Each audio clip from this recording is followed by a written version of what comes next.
Hey my friends.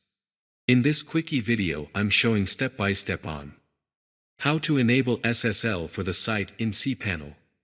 Okay. Here you can see I have already logged in to cPanel. Go up here on search. Type in SSL.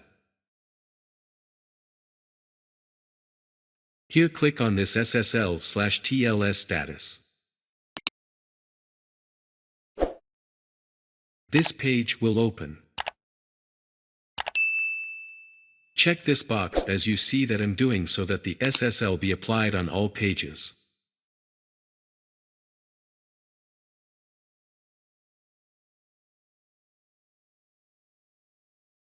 Click on Run Auto SSL. It will start to set the SSL on all pages. Once it's done, you will be good to go.